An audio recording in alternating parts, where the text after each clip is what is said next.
My name is Ethan, and I had always considered myself a straightforward, no-nonsense guy.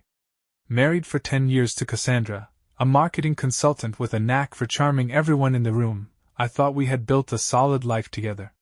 We had a house in the suburbs, a Labrador named Max, and a daily routine that felt comfortable.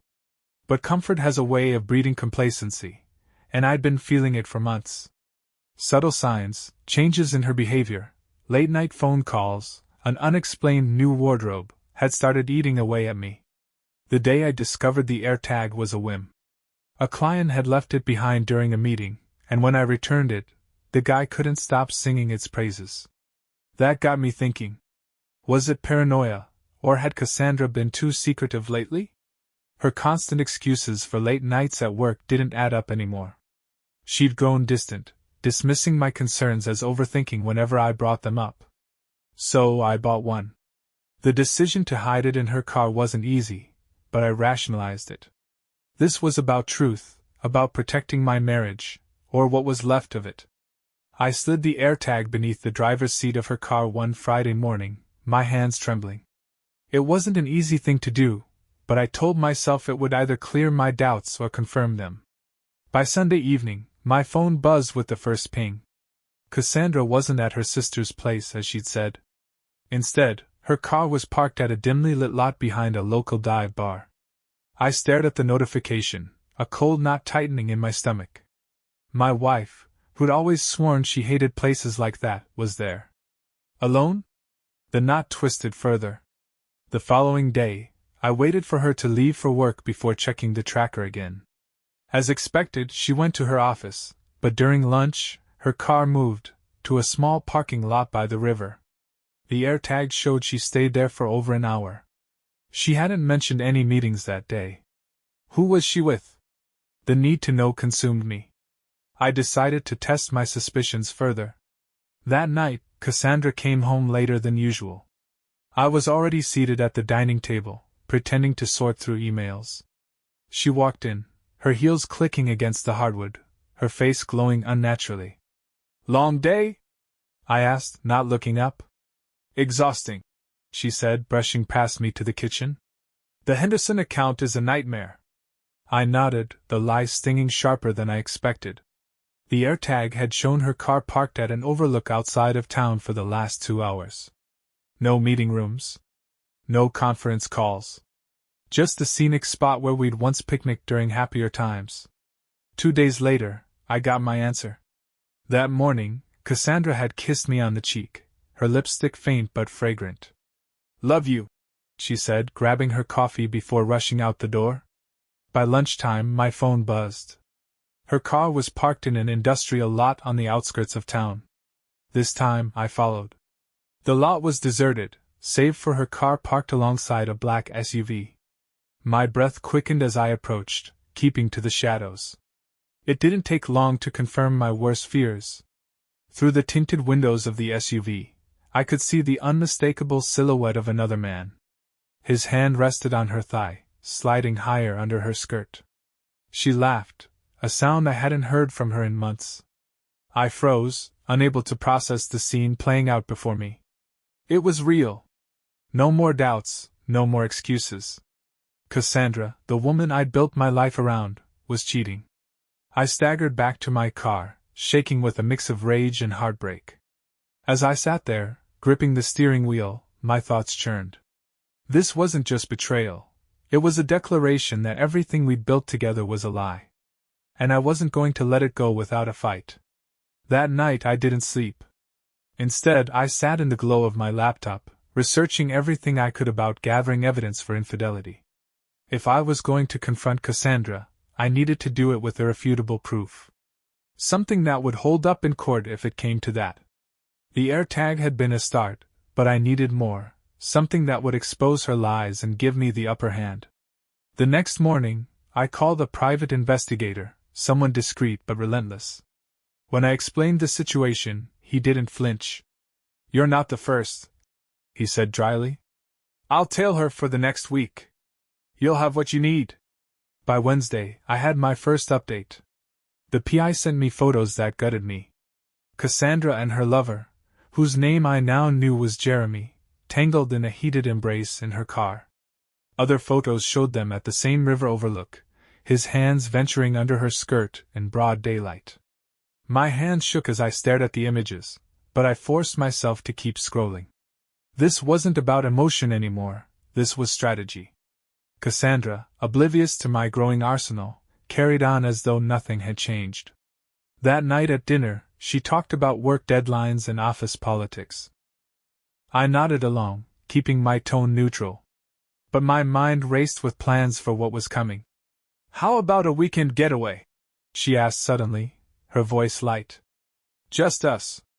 We've been so busy lately, and I feel like we could use the time together." The audacity of her suggestion nearly made me choke on my wine. "Sure," I said, managing a calm smile. "I'll check my schedule." The following weekend, I received a crucial update from the PI. Cassandra and Jeremy had booked a hotel room for Saturday night. They hadn't even bothered with subtlety. The reservation was under his name, but the details left no room for doubt. A hotel room meant opportunity, not just for them, but for me. Saturday arrived, and Cassandra played her part to perfection. She claimed she was meeting a college friend for drinks. "Don't wait up," she said with a kiss that turned my stomach. "It might run late." I nodded, watching her leave. As soon as her car disappeared down the street, I grabbed my phone and called the PI. "It's happening," I said. "I'm already at the hotel," he replied. "We'll get what you need."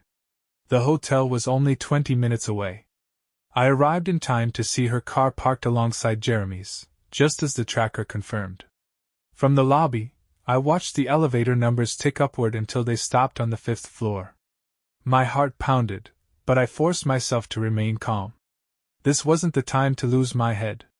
The PI, a seasoned professional, had already secured access to a vantage point. He signaled me to follow him to an adjacent room with a connecting balcony. We didn't have to wait long. Through the slightly ajar curtains of their room, I saw everything: the touches, the laughter, the intimacy that once belonged to us. Cassandra was sprawled across the bed, her blouse unbuttoned as Jeremy leaned over her, his hands roaming freely. My stomach churned, but I clenched my jaw and steadied the camera the PI had set up.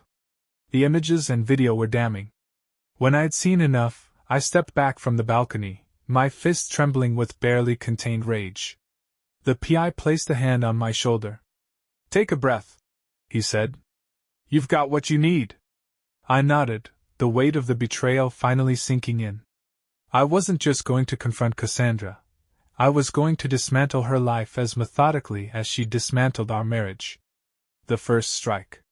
The next day, I filed for divorce. My lawyer, an old college friend named Marcus, assured me we had an airtight case. With the evidence in hand, we could argue infidelity without question. In our state, that meant I could push for a favorable settlement, less alimony, possibly full custody if I chose to go that route. But I wasn't done.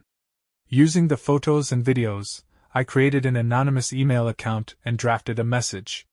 It included the evidence, the timeline, and a short but pointed note. "Thought you should know what your girlfriend is up to." I sent it to Jeremy's wife that afternoon. The thought of her discovering her husband's betrayal brought a grim satisfaction. Next, I turned to Cassandra's workplace.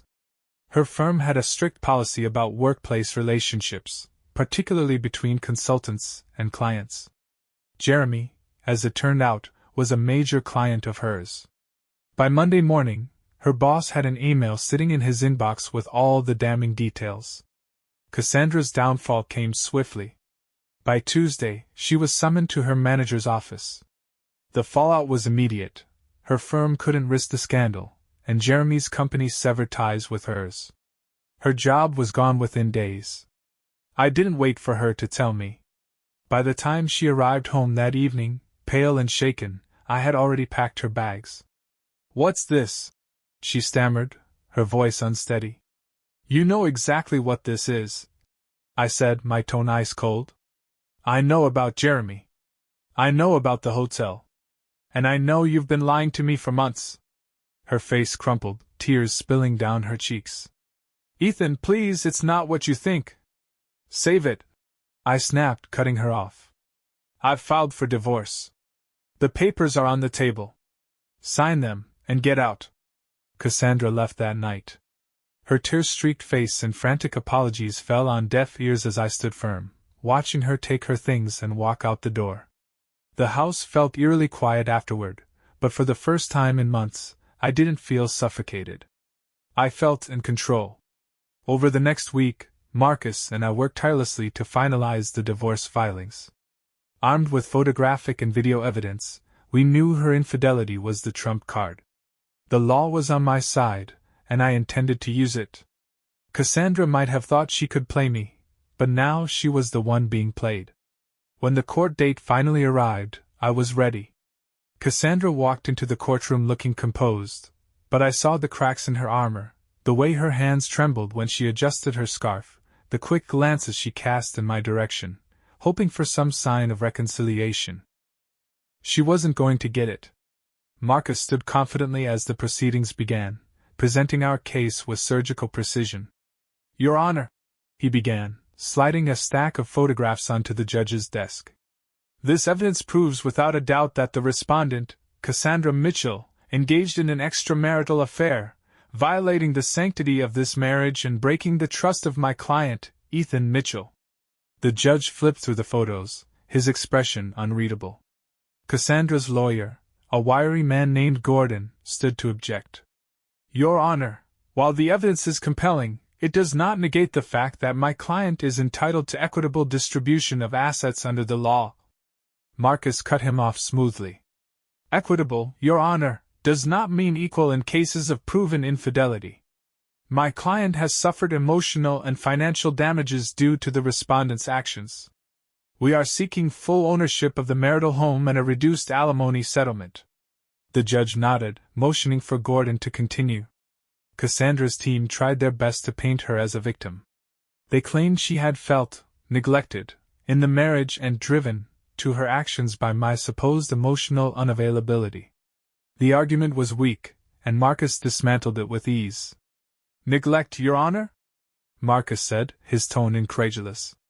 My client works tirelessly to provide for his wife, ensuring she has every opportunity to live a comfortable life. Neglect did not force Mrs. Mitchell to sneak away to hotel rooms or conduct clandestine meetings in cars. This was a conscious choice, a betrayal of trust, plain and simple. Cassandra shifted uncomfortably in her seat, her composure slipping. For the first time, I saw the realization dawning in her eyes: she was losing. As the day wore on, my turn on the stand came. I recounted our marriage, the love, the sacrifices, and the slow unraveling that led to her betrayal. I didn't sugarcoat my emotions. I wanted the judge to understand the depth of her actions, not just as a legal matter but as a personal betrayal. I trusted her, I said, my voice steady but firm. I believed in the vows we made. When I discovered the affair, it wasn't just about the infidelity, it was about the lies, the deception. She didn't just betray me, she dismantled the foundation of our marriage. The judge's gaze softened slightly as he nodded, taking notes. By the end of the proceedings, the decision was clear. The court awarded me full ownership of the house, citing the overwhelming evidence of infidelity. Cassandra was granted no alimony, as her actions had contributed significantly to the breakdown of the marriage. She was left with her personal belongings, some savings, and little else. Outside the courtroom, Cassandra approached me, her face pale and drawn. Ethan, she began, her voice shaky. I'm sorry. I never meant for it to go this far. Can't we just start over? I stared at her, my heart cold. Start over? I repeated, incredulous. You burned our marriage to the ground, Cassandra. There's nothing left to rebuild. Tears welled in her eyes, but I turned away, unwilling to give her the satisfaction of seeing me waver. This wasn't about revenge anymore. It was about reclaiming my life. With the legal matters resolved, I decided to deliver one last strike. The video evidence and photos were forwarded to Jeremy's employer, a corporate giant with a strict no-fraternization policy. Within days, word got back to me that Jeremy had been terminated. It was poetic justice, watching his reckless choices cost him everything. But I wasn't done yet. Cassandra's social circle had always been her sanctuary, a network of polished acquaintances who thrived on gossip. I made sure the details of her affair reached the right ears. Within weeks, the whispers began. Friends distanced themselves. Invitations to brunches and galas disappeared. The life she had built on appearances crumbled around her. With the divorce finalized, I expected to feel some sense of closure. Instead, there was a lingering bitterness, a sense that the full extent of Cassandra's betrayal had yet to be revealed. My instincts weren't wrong. A few weeks after the courtroom drama, Marcus called me. His tone was neutral but carried an edge of urgency. "Ethan, I was reviewing some financial records. There's something odd I think you should see." "What is it?" I asked, already bracing for more bad news. "Bank statements. Transfers you didn't authorize. It seems Cassandra had been moving money out of your joint account into a separate one under her name for months. Tens of thousands of dollars." The revelation hit me like a freight train. I thought I had covered every angle in the divorce, but this blindsided me. Marcus emailed the documents, and as I pored over them, the truth became glaringly clear. Cassandra had been siphoning money long before her affair with Jeremy came to light. Some transfers were as recent as a few weeks before the divorce proceedings. Fury bubbled up inside me. It wasn't just the affair, it was the cold calculation of her actions, the audacity to steal from me even as she lied to my face. I knew I had to act. I hired a forensic accountant to dig deeper into Cassandra's finances. The results were damning. Not only had she drained nearly $50,000 from our joint account, but she had also funneled some of the money into luxury expenses, a high-end gym membership, designer clothes, and spa retreats. The kicker? She'd also used part of it to bankroll weekend getaways with Jeremy. The accountant's report left no room for doubt. I had solid grounds to sue her for financial fraud. Marcus, ever the strategist, suggested we file a civil suit immediately. "If we act now," he said, "we can freeze her assets before she spends what's left." "Do it," I said without hesitation. "She's not walking away from this." The civil suit hit Cassandra like a thunderbolt. Within days, her lawyer contacted Marcus, trying to negotiate a settlement.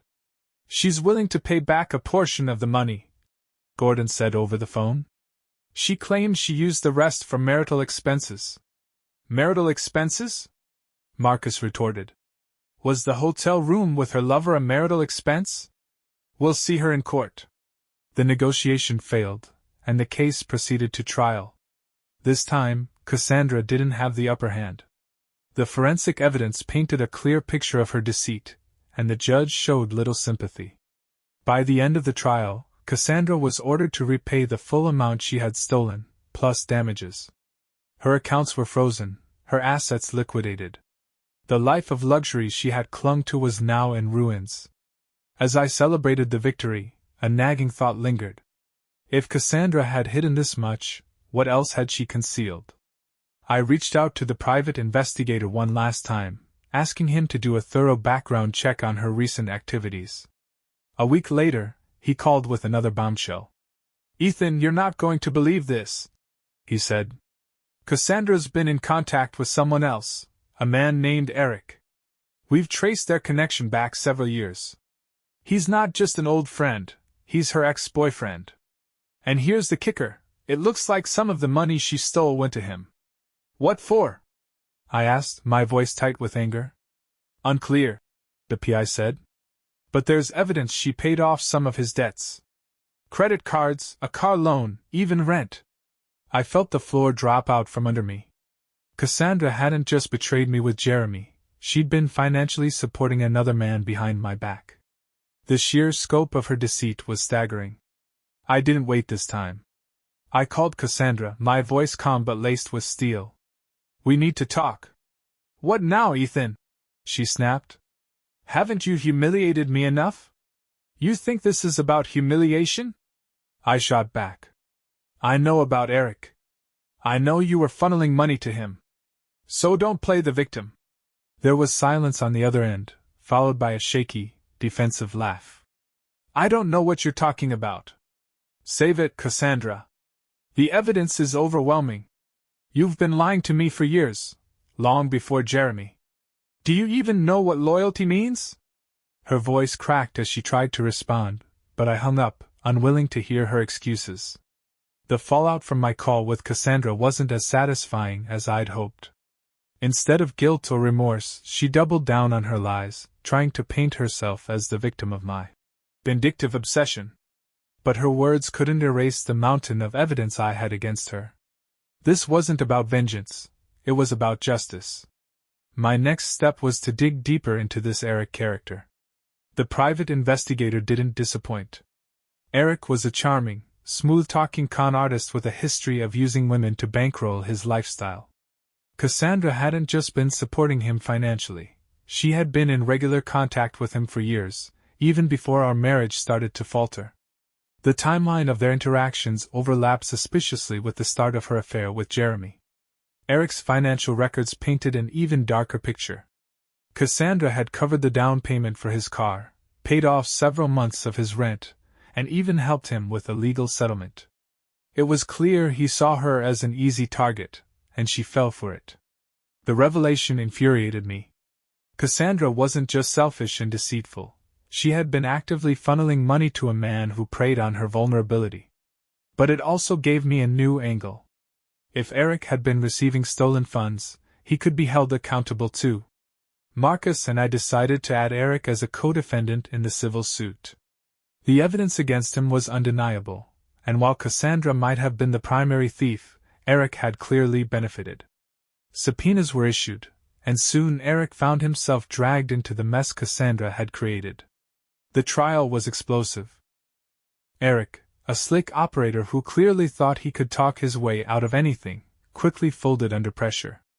The judge wasn't interested in his excuses, especially when confronted with receipts, bank transfers, and text messages proving his involvement. By the end, Cassandra and Eric were both held liable for the full amount of the stolen funds, plus punitive damages. Eric's assets were seized, and Cassandra's already meager finances were completely gutted. They had ruined each other, and I felt a grim sense of satisfaction knowing they'd face the consequences together. With the trial behind me, I thought I could finally move on. But life had one more twist in store. One afternoon, as I sifted through the remnants of our shared life, old photos, letters, and keepsakes, I stumbled upon something chilling, a bank statement addressed to Cassandra. It wasn't from any of our known accounts. It was tied to a hidden trust fund she'd been managing under a fake name. The account held over $100,000. I stared at the document, my pulse racing. How had she managed to hide this? And where had the money come from? The private investigator confirmed the account's authenticity, but couldn't trace all its origins.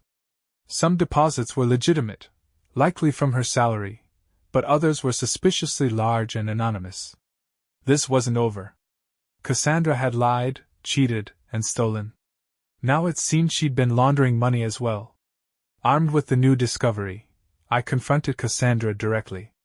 She was already a shell of her former self, financially broken, socially isolated, and emotionally unhinged. When I showed her the bank statement, her face went pale. "Where did you get that?" she demanded, her voice trembling. "That doesn't matter," I replied coldly. "What matters is where this money came from. You've been hiding this account for years. Were you laundering money? Or was it something worse?" Her composure cracked. "It's none of your business anymore, Ethan. We're divorced. You got everything you wanted, just leave me alone." I leaned in, my voice low and menacing. "This isn't about the divorce, Cassandra. It's about the truth. And I'm not going to stop until I get it." The next day, I received an unexpected call from Marcus. He had done some digging into the account and uncovered a shocking lead. One of the anonymous deposits traced back to Jeremy's company. It wasn't just a lover's tryst, it was part of a broader scheme. Cassandra and Jeremy had been funneling company funds into her hidden account, likely to avoid detection from his firm's auditors. This changed everything. Not only had Cassandra betrayed me personally, but she was also implicated in a corporate embezzlement scandal. I forwarded the evidence to Jeremy's employer, knowing it would trigger an investigation that would make their lives even more difficult. The fallout from Cassandra and Jeremy's embezzlement scandal was swift and brutal. Their former employer wasted no time launching a full-scale investigation. Jeremy was fired, and Cassandra faced a mountain of legal troubles, including charges of fraud and money laundering. It seemed like the universe was finally serving up the justice they deserved. But just when I thought I was done with the mess, a bombshell from my own past shattered the fragile peace I had built. It arrived one morning in a plain white envelope, addressed to me in careful, familiar handwriting. The return address was from my estranged father, James, who I hadn't spoken to in over 20 years. We hadn't parted on good terms. James had walked out on my mother and me when I was just a teenager, leaving a trail of broken promises and bitter memories. I stared at the envelope for what felt like an eternity before opening it. Inside was a single sheet of paper, the words scrawled hastily. Ethan, I know I'm the last person you want to hear from, but this can't wait. It's about Cassandra, and it's worse than you think. I need to see you in person. James. My stomach churned. Worse than I think? After everything Cassandra had already done, the idea that there was more felt impossible and terrifying. Against my better judgment, I called the number scribbled at the bottom of the letter. A gruff, tired voice answered on the second ring. Ethan, James said, as if he'd been expecting my call. We need to meet. We met at a diner on the edge of town. James looked older than I remembered, his once proud posture now stooped, his face lined with regret. He sipped his coffee in silence for a moment before speaking. I've been following what's happening with Cassandra, he began. The divorce, the trial, the embezzlement. But there's something you don't know about her. I leaned forward, my patience thin. Get to the point, James.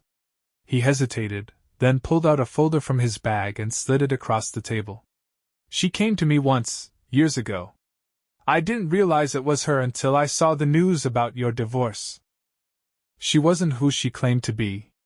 I opened the folder, my heart pounding. Inside were old photographs of Cassandra, taken long before we met. In some, she was with another man, laughing and holding his hand.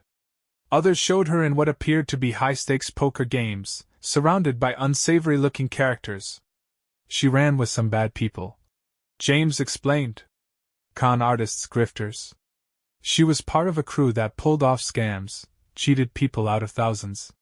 She told me she wanted out of that life, but I didn't trust her. I told her to stay away from me, but she must have found you instead. The weight of his words settled over me like a heavy fog. Cassandra hadn't just lied about her affair or stolen money from me. Her entire identity was built on lies. I didn't know what to make of the photos, but one thing was clear: I needed answers. I reached out to the private investigator again, this time asking him to dig into Cassandra's past. A week later, his findings confirmed James's story. Cassandra had been involved in a series of scams years ago, targeting wealthy individuals and small businesses. She had reinvented herself shortly before we met, leaving no trace of her criminal history, until now. The man in the photos with her turned out to be Eric. He wasn't just a fling or a scam victim, he was her partner in crime. They had worked together for years, fleecing their victims before disappearing without a trace. The revelation made my stomach turn. How much of our marriage had been real? Had she ever loved me, or was I just another mark? I couldn't keep this to myself. I called Cassandra and demanded she meet me. She agreed, reluctantly, probably sensing she had no choice. We met at a coffee shop, the tension between us palpable. Why did you call me here? She asked, her voice clipped. I slid the folder across the table. Explain this. Her face went pale as she flipped through the photos. For the first time, I saw genuine fear in her eyes. Where did you get these? That doesn't matter, I said coldly. What matters is the truth. Did you marry me because you loved me, or was I just a convenient cover for your past? Tears welled in her eyes, but I didn't feel sympathy, only anger. It wasn't like that, Ethan. she whispered.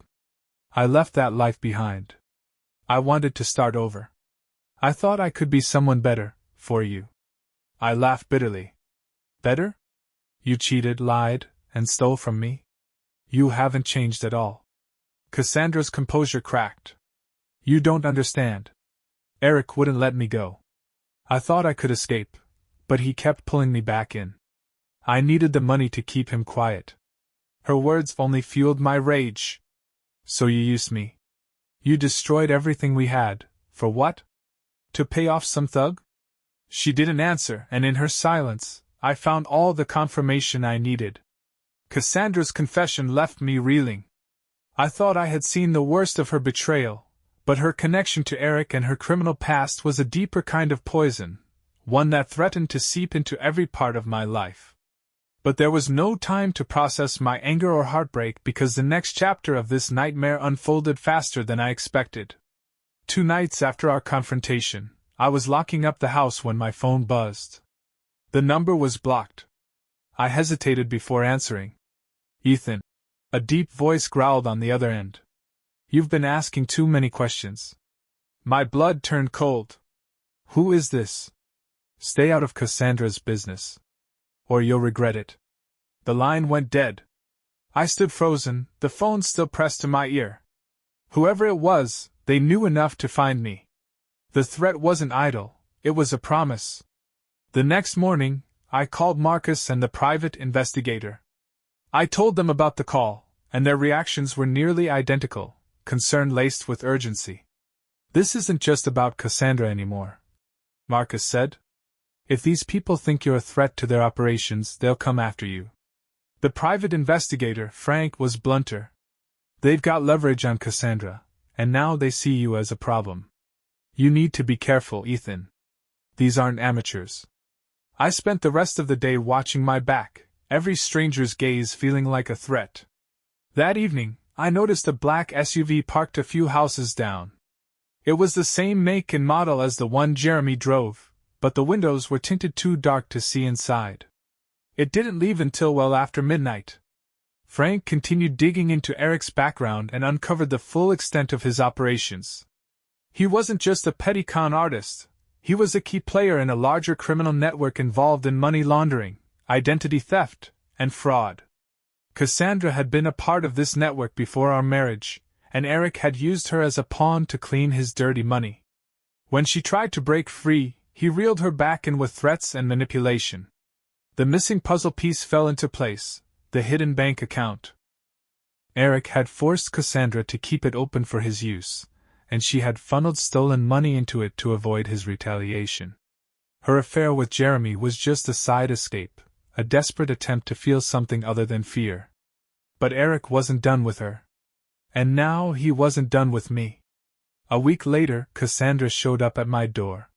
She looked hollowed out, her once pristine appearance replaced by a frantic, disheveled demeanor.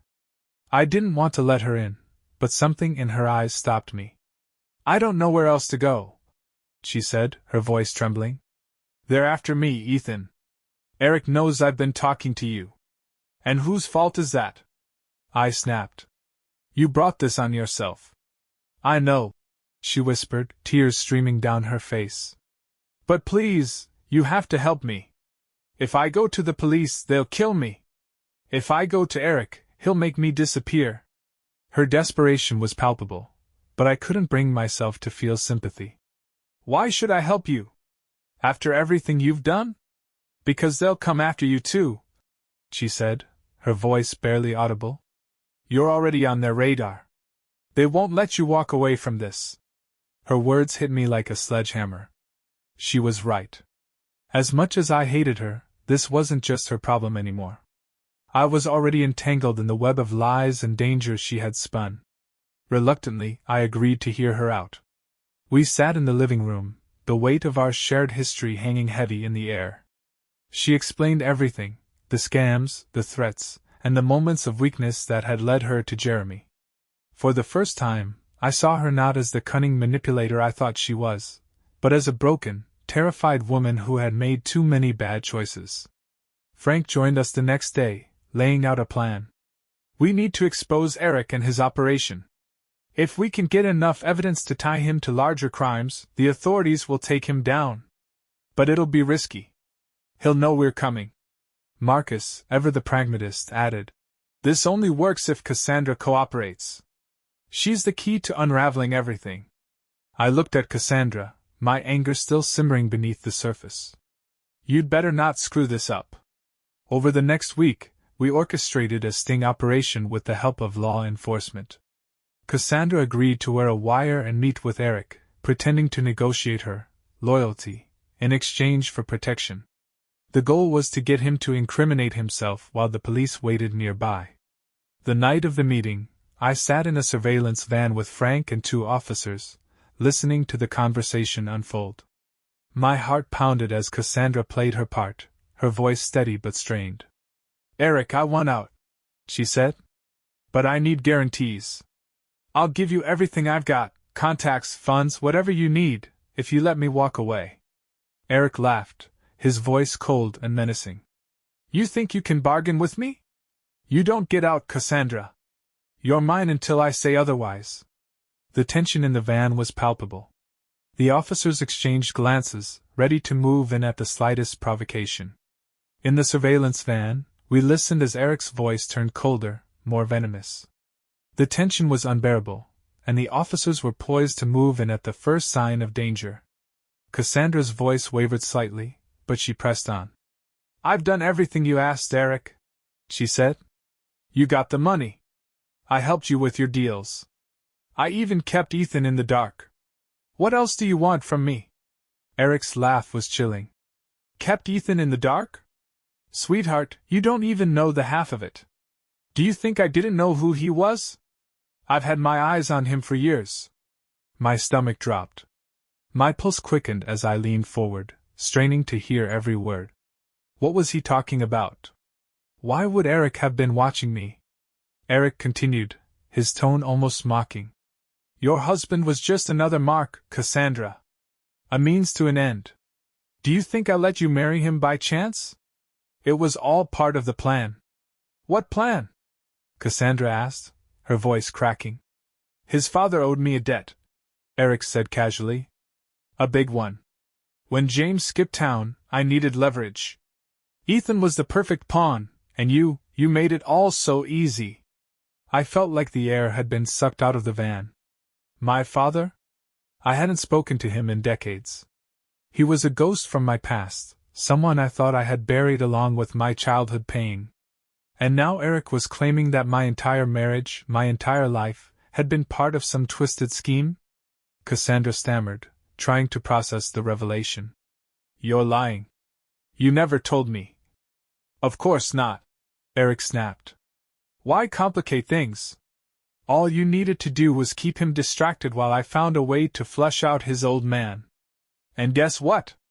It worked. You think Ethan's little crusade to bring me down is some righteous act? He's just cleaning up the mess his daddy left behind." I couldn't take it anymore. I grabbed the van door handle, ready to burst in, but Frank grabbed my arm.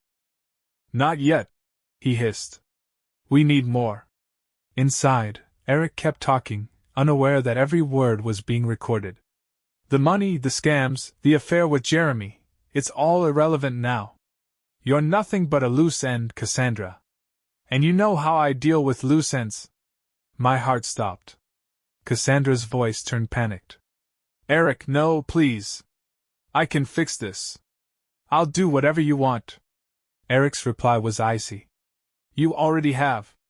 The officers didn't wait any longer. They burst out of the van, guns drawn, storming into the building. Through the audio feed, I heard shouting, followed by the heavy thud of someone being thrown to the ground. Eric's curses were drowned out by the sound of handcuffs clicking into place. Frank and I followed, my legs shaking as I stepped into the chaos. Eric was pinned to the floor, his face twisted with rage. Cassandra stood frozen, her hands trembling as she stared at me. "Ethan," she whispered, her voice barely audible. But I couldn't look at her. My focus was on Eric, who was being hauled to his feet by the officers. He turned his gaze to me, a sinister grin spreading across his face. "Enjoy the cleanup, Ethan," he sneered. Your daddy's sins are still waiting for you. With Eric in custody, the immediate danger was over, but the emotional wreckage was just beginning. Cassandra tried to explain, to apologize, but I couldn't listen. Her betrayal was deeper than I ever imagined, and the revelation about my father only added another layer of pain. I spent days piecing together what Eric's cryptic words meant. Frank helped uncover the details. My father had been involved in illegal dealings with Eric's network years ago. When he couldn't pay back a massive debt, he vanished, leaving me unknowingly in the crosshairs. Cassandra's role in my life wasn't just a betrayal of love, it was a betrayal of trust, orchestrated from the very beginning. Eric's arrest should have been the end of it. Yet the words he left behind, "Your daddy's sins are still waiting for you," clung to me like a dark shadow. My father, James, had been absent for over 20 years, but now his ghost loomed larger than ever. What debt had he owed Eric? And why had Eric gone to such lengths to manipulate my life in his quest for revenge? The answers weren't going to find themselves. As much as I hated the idea, I knew I had to track James down. The private investigator, Frank, managed to locate James in a small, rundown town 2 states away. He was living in a shabby apartment above a laundromat, far removed from the man I remembered as a brash, confident schemer. When I arrived at his door, my hands trembled. The knock felt heavier than it should have, echoing down the narrow hallway. Moments later, the door creaked open, and there he stood, thinner, grayer, but unmistakably James. "Ethan," he said, his voice tinged with both surprise and caution. "Didn't expect to see you here." "I didn't expect to be here either," I replied coldly. "But you've got some explaining to do." James let me in, offering a threadbare chair in the corner of the cluttered room. He lit a cigarette, his hands shaking slightly, and began to talk. "Eric wasn't just a petty criminal back then," he said. "He ran a network that laundered money for some dangerous people. I got involved, stupidly. I thought I could handle it, make some quick cash to get us out of that mess after your mom left." I clenched my fists, my nails digging into my palms. "So you used us as collateral?" James flinched, guilt flickering across his face. "Not at first. But when the debt grew, I didn't have a choice. I didn't think Eric would actually come after you." "Well, he did," I snapped. "He manipulated Cassandra into marrying me, all to get to you. And now I'm stuck cleaning up your mess." James took a long drag from his cigarette, his eyes downcast. "I didn't know he'd go that far. I thought disappearing would keep you safe." "You thought wrong." As James explained more about his dealings with Eric, one detail struck me like a punch to the gut. Cassandra hadn't been a random recruit for Eric's schemes, she had approached him willingly.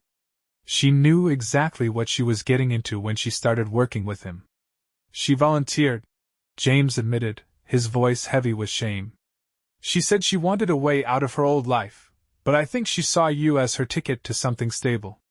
Eric just weaponized her." The room spun. The idea that Cassandra had chosen this path, fully aware of its consequences, was almost too much to bear. I had spent months thinking she was a victim of circumstance, only to learn she had been complicit from the start. Before I left, James handed me a letter. The envelope was yellowed with age, my name scrawled on the front. "I wrote this years ago," he said quietly, "in case you ever came looking for answers." I took the letter without a word and left. Back at the motel, I opened it, my hands shaking. Inside, James had written a full account of his dealings with Eric, his regrets, and his hopes that someday I would forgive him. One line, however, stood out. "Eric always had a backup plan. If he couldn't get to me, he'd go after what I valued most, you. Be careful, Ethan. His reach is long, and his hatred is deeper than you know." I couldn't let this end without confronting Cassandra one last time. I found her holed up in a dingy apartment, her once pristine world reduced to rubble. When she opened the door, her face fell. "Ethan," she said weakly, "what do you want?" "The truth," I said, stepping inside. "No more lies. No more excuses." She sank onto the couch, her head in her hands. I didn't know it would end like this, she murmured. I thought I could outsmart Eric. That I could build something real with you while leaving my past behind. You didn't build anything with me, I shot back. You built a house of lies, and now it's crumbling. Did you even love me, Cassandra? Or was I just a means to an end? Tears streamed down her face as she looked up at me. I did love you, she whispered. But I was too broken to make it right. Her words rang hollow. Whatever love she claimed to have felt had been drowned out by years of deceit. Cassandra's tearful confession stayed with me, not because it softened my anger, but because it solidified a cold truth. She was as much a pawn in Eric's schemes as I had been. But while her role was born of her choices, mine was imposed by a past I didn't ask for. Eric's reach had invaded every corner of my life, and it was time to end it, for good. 2 days after I confronted Cassandra, Frank called me with an ominous update. Ethan, I've been digging deeper into Eric's network, he said. It's worse than we thought. He wasn't just using Cassandra to pay off debts or to launder money. He's connected to people who make him look like a Boy Scout. What are you saying? I asked, gripping the phone tighter. I'm saying his arrest hasn't stopped anything. His associates are still out there, and from what I've found, they're not happy about his capture, or about you poking around. I felt the knot in my stomach tighten. What do they want? Revenge, Frank said bluntly. You've stirred up a hornet's nest, Ethan. Be careful. That evening, as I sat in my living room piecing together the puzzle, there was a knock at my door. I opened it to find Cassandra standing there, looking more disheveled than ever. What are you doing here? I asked coldly. I need to talk to you, she said, her voice trembling. It's about Eric's associates. They've been watching me. They think I know where the money is. I stared at her, anger bubbling just beneath the surface. Why should I believe anything you say? Because I'm not lying this time, she said, desperation in her eyes. Eric had a stash, a backup fund he kept hidden from everyone. If they think I know where it is, they'll come after me. And if they can't get to me, she hesitated, her voice breaking, they'll come after you. I didn't want to let her in, but I couldn't ignore the fear in her voice, or the logic in her warning. Reluctantly, I opened the door wider and let her inside. Over the next few days, Cassandra and I worked together, piecing through what little information she had about Eric's finances.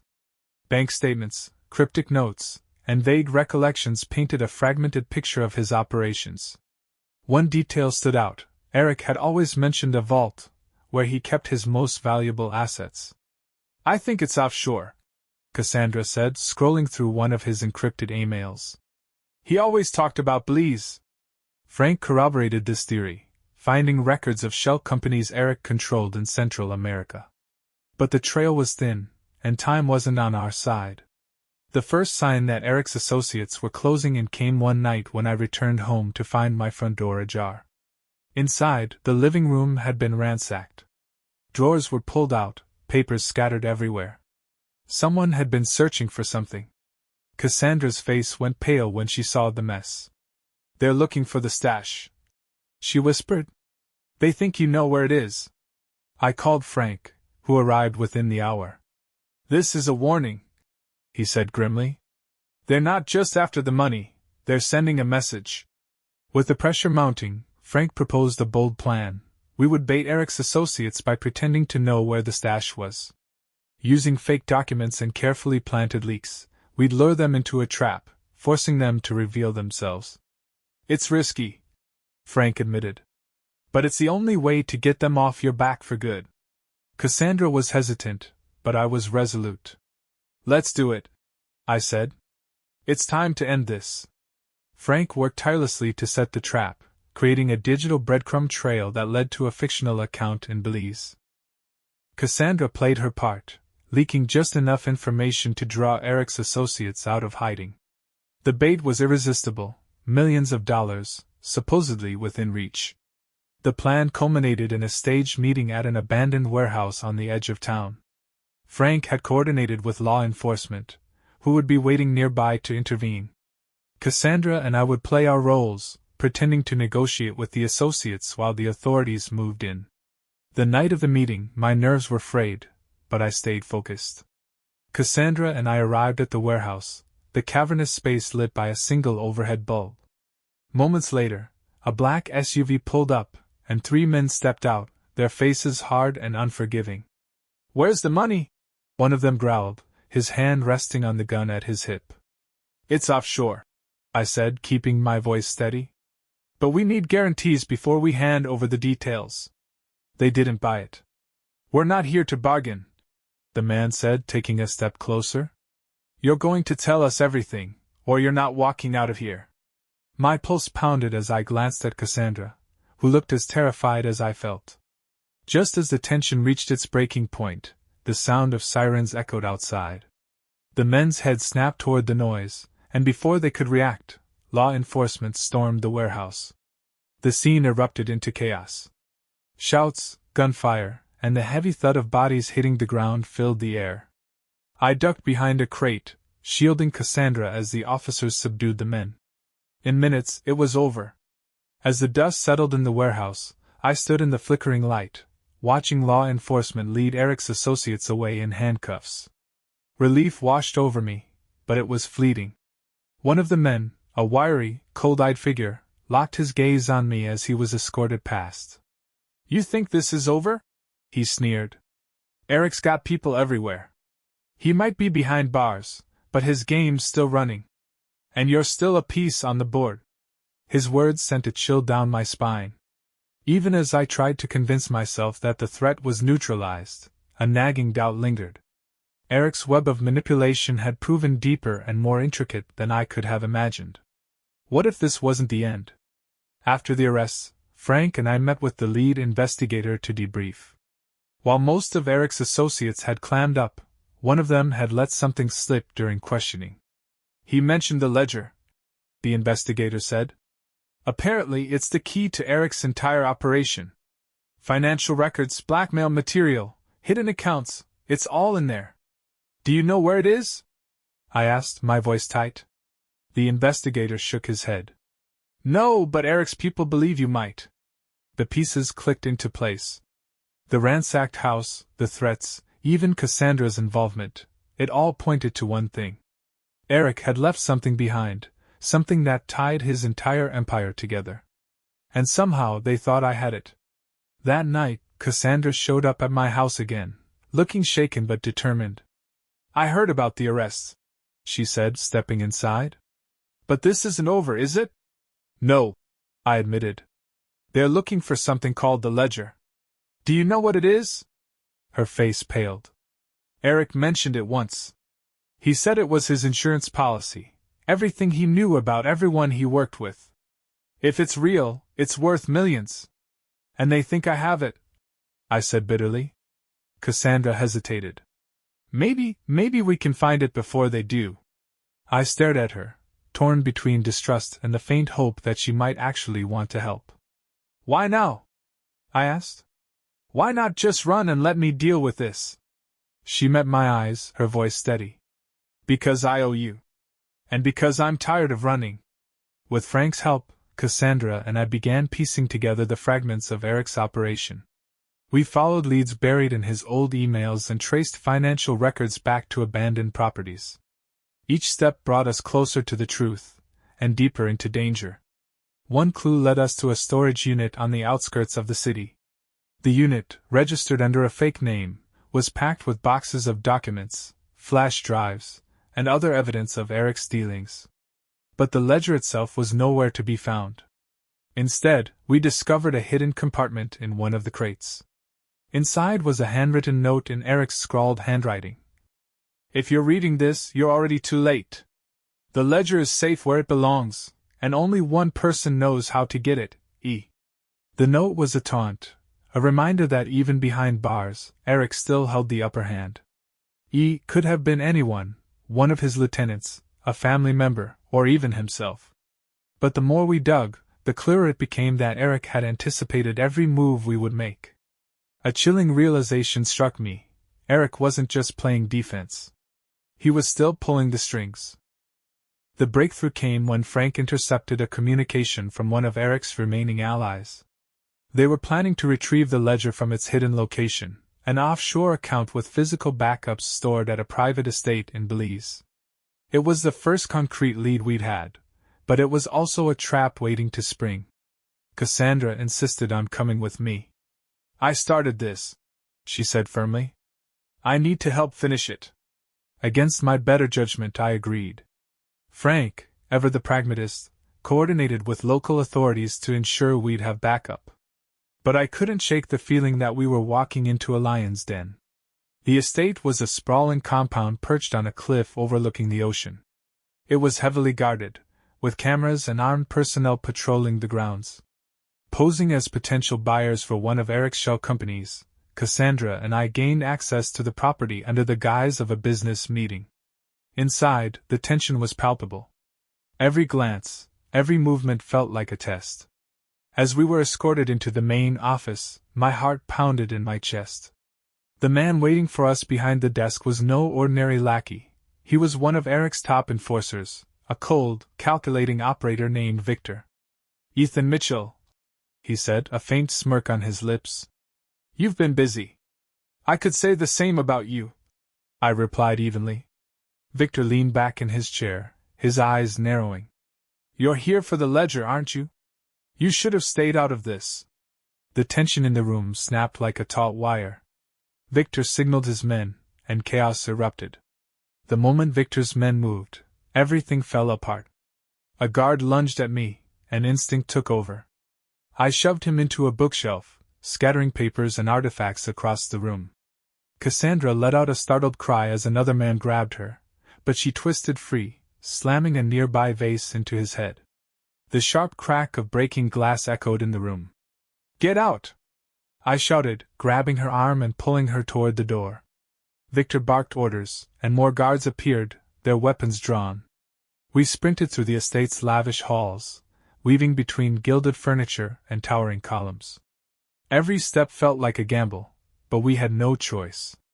If we were caught, there'd be no second chances. As we turned a corner, Cassandra pulled me into a side room, slamming the door shut behind us. It was a study, smaller and more intimate than the main office. She pointed to a large wooden desk. "Help me move this!" Together, we shoved the desk aside, revealing a hidden safe embedded in the wall. Cassandra knelt, her fingers flying over the keypad. "How do you know the code?" I asked, breathless. "Eric trusted me more than you think," she muttered, the safe clicking open. Inside was a small black case. Cassandra grabbed it, and we bolted for the nearest exit. The guards weren't far behind. We burst into the courtyard, where a sleek black car waited, the one we'd arrived in.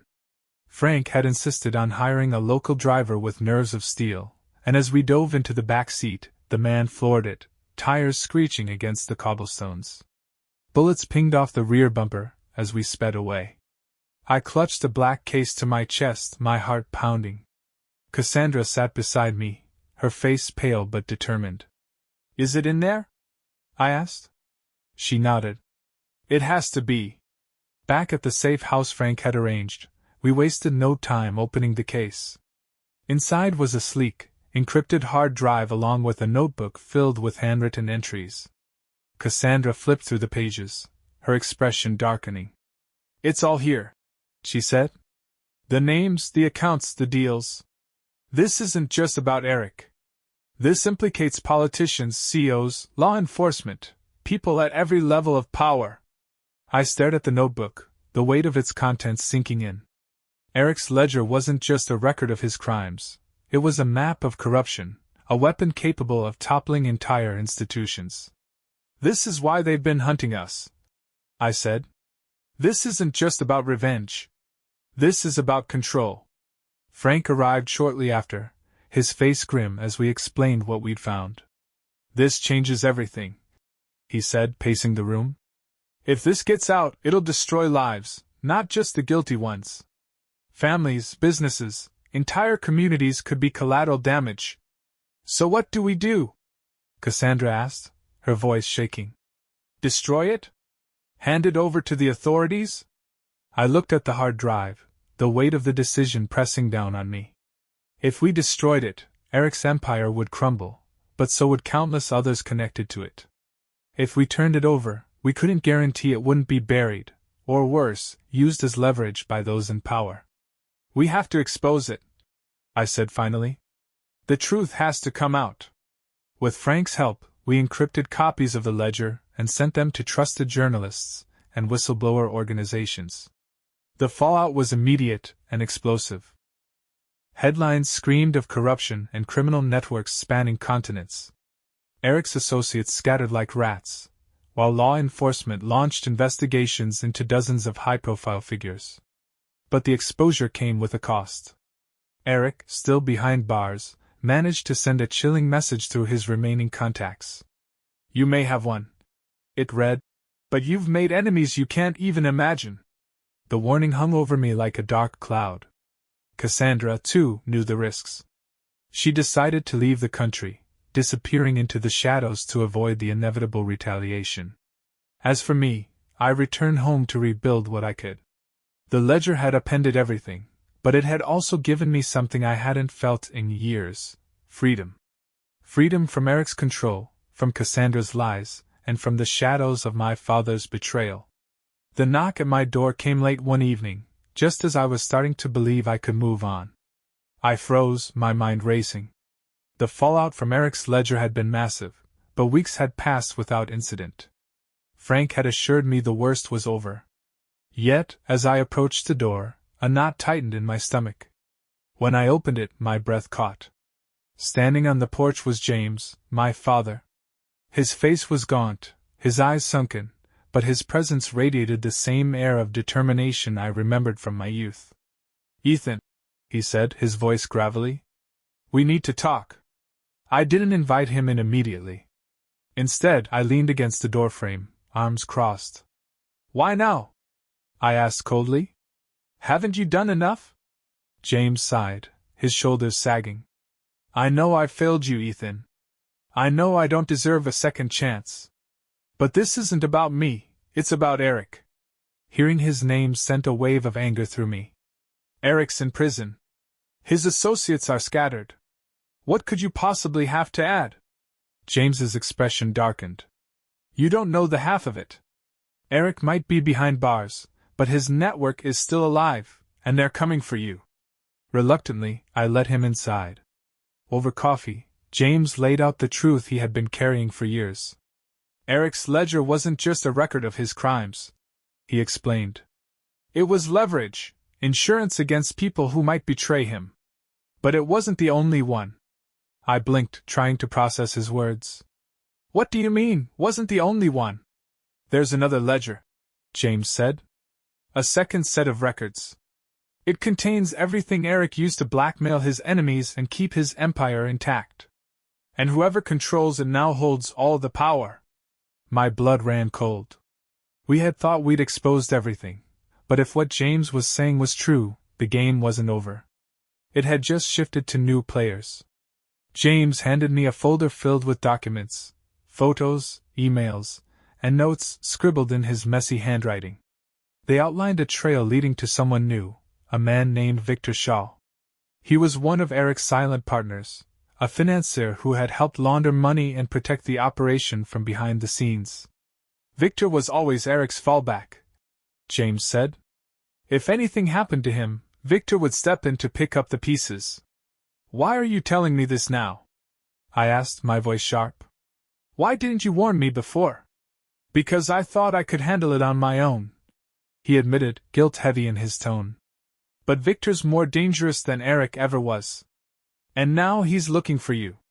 I didn't trust James, not completely. But I couldn't ignore the evidence he'd brought me. If Victor was as dangerous as James claimed, then I wasn't safe. Neither was Cassandra, wherever she had gone. And if Victor had the second ledger, he could rebuild Eric's empire stronger than before.